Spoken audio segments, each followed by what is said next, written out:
Hi అండి. అందరూ ఎలా ఉన్నారు? ఇంట్లో లేడీస్ వచ్చేసి బొద్దింకలు మనం ఇంటిని ఎంత నీట్‌గా పెట్టుకున్నా కూడా బొద్దింకల సమస్యతో సతమతమైపోతున్నారా? ఎవరో ఏదేదో ఎన్నో రకాల చిట్కాలు చెప్పి వాటన్నిటిని చేసి అలసిపోయారా? మరెందుకు ఆలస్యము? నేను చెప్పే ఈ ప్రోడక్ట్‌ని మాత్రం కంపల్సరీ తెచ్చి పెట్టుకోండి. 100కి 100% లైవ్‌లో ప్రూఫ్ అయితే చూపిస్తున్నా అండి. బొద్దింకలు ఏ విధంగా చనిపోతాయని చెప్పేసి. దానికోసం ఫస్ట్ వచ్చేసి మనకెక్కడైనా బొద్దింకలు ఉన్నాయి అనే డౌట్ ఉంటే ఆ ఏరియాలో జస్ట్ ఒక డ్రాప్ లాగా లేదా ఒక లైన్ లాగా అయితే గీసేయండి. జస్ట్ కొంచెం మాత్రమే అండి. ఎక్కువ కూడా అవసరం లేదు. దానికి వచ్చేసి ఈ విధంగా సిరంజ్ లాగా అయితే ఉంటుందండి. లోపల మందు అనేది ఉంటుంది. పైన క్యాప్ రిమూవ్ చేసేసేయాలి. లోపల బుక్లెట్ అనేది ఉంటుందండి. ఆ బుక్లెట్‌ని ఫాలో అయ్యి మనము యూజ్ చేయవచ్చు. చాలా వరకు మనకు బొద్దింకలు ఎక్కడెక్కడ ఉంటాయి ఐడియా అనేది ఉంటుంది కదా! కిచెన్‌లో ఎక్కువగా ఉంటాయండి. మనం ఎంత నీట్‌గా పెట్టుకున్నా సింకులు అవి ఇవి ఉంటాయి కాబట్టి ఉంటాయి. సింకుల దగ్గర, గ్యాస్ స్టవ్‌ల కింద అలాగైతే జస్ట్ ఒక డ్రాప్ లాగా పెట్టేసేయండి. లేదంటే ఒక లైన్ లాగా పెట్టేసేయండి. ఇంకా మా ఎప్పుడు ఎక్కడైనా మనకు డౌట్ అనిపించిన చోట కూడా పెట్టొచ్చండి. మంచాల కింద కూడా ఉంటాయి కొన్ని చోట్ల. సో, నాకు డౌట్ అనిపించిన దగ్గర అంతటా పెట్టేస్తున్నానండి. మా ఇంట్లో యాక్చువల్లీ లాస్ట్ మంత్‌లో కాస్త సింకొచ్చేసి బ్లాకేజ్ అవ్వడం వల్ల అప్పుడైతే ఒక 2, 3 అయితే అబ్జర్వ్ చేశాను. సో, ఎందుకొచ్చిన బాధ ఇంట్లో చిన్న పిల్లలున్నారు గదా అని చెప్పేసి ఒక స్ప్రే అయితే తెచ్చి కొట్టానండి. అదంత పని అయితే చేయలేదు. అంటే పని అని కాదు. మనం ఏదైనా ఒక ప్రోడక్ట్ యూజ్ చేస్తే వర్క్ చేయడమేమో కానీ మనకు స్మెల్ గూడా పడాలండి. సో, ఆ స్మెల్ భరించలేక నేనైతే దాన్ని పక్కన పెట్టేశాను.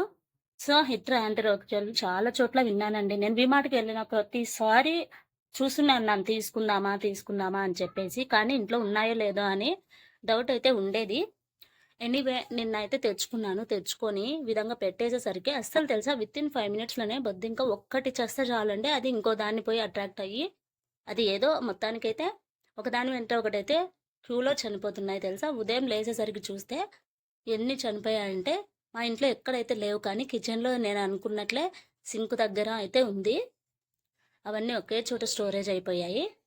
ఇంకా ఏమైంది అంటే బొద్దింక ఒక్కటి దీని యొక్క టెక్నాలజీ ఏంటంటే ఒక బొద్దింక దీన్ని తినిందనుకోండి, అది పోయి ఇంకో దాన్ని అట్రాక్ట్ చేసి అది చనిపోయేలాగా చేస్తుంది. చూడండి అక్కడ ఒక బొద్దింక అయితే కనిపిస్తుంది. ఇది కిచెన్‌లో అండి.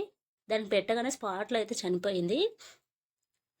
ఇంకోటి ఏంటి అంటే మార్నింగ్ లేసి చూసేసరికి ఎన్ని పడ్డాయో తెలుసా? అసలు లేవు అనుకున్నాను కానీ అన్ని ఉన్నాయి.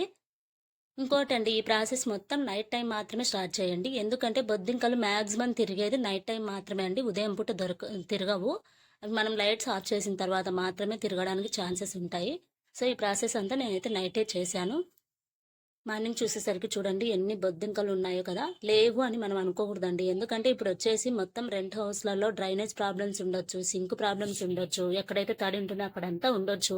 మేము ఇల్లు నీట్‌గానే పెట్టుకుంటాం. సో, మా ఇంట్లో ఉండవని కొందరు అంటూ ఉంటారండి. ఇల్లు నీట్‌గా పెట్టుకోవడం కాదు, మనకు డ్రైనేజ్ ప్రాబ్లమ్‌ల వల్ల కూడా ఉంటుంది.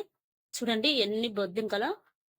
అది కూడా ఇంకా నేను ఉదయము లేసి చూస్తూనే ఉన్నాను కదా! ఎక్కడైనా ఉన్నవి కూడా అట్రాక్ట్ అయిపోయి ఒకదాని తర్వాత ఒకటైతే సడెన్‌గా చనిపోతున్నాయండి. దీని పవర్ వచ్చేసి ఇప్పటికి నేను మొత్తం క్లీన్ చేసేసి కూడా 3 అవర్స్ అయితే అయిపోయింది. బొద్దింకలు చనిపోయిన తర్వాత 3 అవర్స్ అయింది. కెమికల్ కూడా మొత్తం తీసేశాను. కానీ దాని పవర్ ఏమో తెలియదు కానీ బొద్దింకలు అట్రాక్ట్ అయ్యి ఇంకా వస్తూనే ఉన్నాయండి. దాదాపు ఇంకా 6 దాకా అయితే చనిపోయాను. నేను ఇంకా ఆ వీడియో అయితే తీయలేదు. చూడండి లైవ్ ప్రూఫ్. యాక్చువల్లీ నాకైతే ఎప్పుడు కనిపియలేదండి. ఎప్పుడో ఒకసారి 1, 2 అయితే కనిపిస్తుంటాయి. సో, చిన్న పాప ఉంది కదా డౌట్ అని చెప్పేసి నేను ఆ డౌట్‌ను క్లారిటీ తీసుకుందాం అని చెప్పేసి నిన్న తెచ్చుకున్నాను. 100% అయితే వర్క్ చేస్తుంది. టెన్షన్ వదిలేయి.